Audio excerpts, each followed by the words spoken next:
அடுத்த ஆறாவது பார்ப்போம். எல்சிஎம் ஆஃப் 2/3, 3/5, 7/9 அண்ட் 9/13 கொடுத்துருக்காங்க. இந்த மாதிரி ஃபார்முலா வந்து தனியாக கொடுத்துருப்பேன். இந்த ஒரு சம்மில் ஃபார்முலா யூஸ் பண்ண போகிறோம் அப்படின்றது வந்து தனியாக மென்ஷன் பண்ணியிருப்போம். ரெட் லைட்டில் பார்த்து வச்சுக்கோங்க. அது உங்களுக்கு ரெஜிஸ்டர் ஆகும். அதனால தான் தனியாக அது ஒரு தனி கலரில் எழுதுறது. இந்த மாதிரி ஒரு ஃப்ராக்ஷன் கொடுத்துட்டு அதுக்கு எல்சிஎம் கேட்டாங்கன்னா LCM of numerator divided by HCF of denominator. அதாவது நியூமரேட்டரில் என்னென்ன நம்பர்லாம் இருக்கோ, மேலே என்னென்ன நம்பர்லாம் இருக்கோ அதுக்கு எல்சிஎம் எடுக்கணும். கீழே என்னென்ன நம்பர்லாம் இருக்கோ அதுக்கு HCF எடுக்கணும். எல்சிஎம் கேட்டால் இன்கேஸ் HCF கேட்குறாங்க அப்படின்னா ஒன்றும் இல்லை, அப்படியே HCF of numerator divided by LCM of denominator, இது அப்படியே மாறும். அவ்வளோதான் மேட்ரிங்க. ஸோ ஃபஸ்ட்டு என்ன கண்டுபிடிக்கணும்? மேலே உள்ளதுக்கெல்லாம் எல்சிஎம் கண்டுபிடிக்கணும். 2, 3, 7, 9 அப்படின்றப்போ அது கண்டுபிடிச்சிங்கன்னா எல்சிஎம் என்னன்னு கிடைக்குது?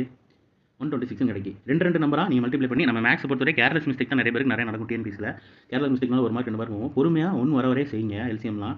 அதே மாதிரி ரெண்டாக மல்டிப்ளை பண்ணி போடுறதுல நமக்கு ஒன்றும் நம்ம என்ன சின்ன பிள்ளை ரெண்டு நம்பராக மல்டிப்ளை பண்ணலாம் யோசிக்க வேண்டாம். நமக்கு தேவை கரெக்ட் ஆன்சரு, கேர்லெஸ் மிஸ்டேக் இல்லாத ஆன்சர். ஸோ 3 2 6, 7 3 21, ரெண்டே மல்டிப்ளை பண்ணிங்கன்னா 126 கிடைக்கும்.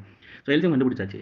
அடுத்து கீழே உள்ள நம்பருக்கெல்லாம் HCF கண்டுபிடிக்கணும். 3, 5, 9, 13 அப்படியே பார்த்தோம்னா HCF வந்து காமனாக ஒரு டேபிளில் இந்த நம்பர்லாம் வரணும்.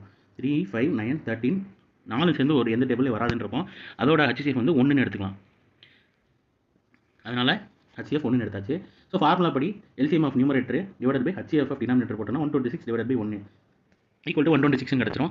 ஆப்ஷன் வந்து C 126 தான் இதோட ஆன்சரு.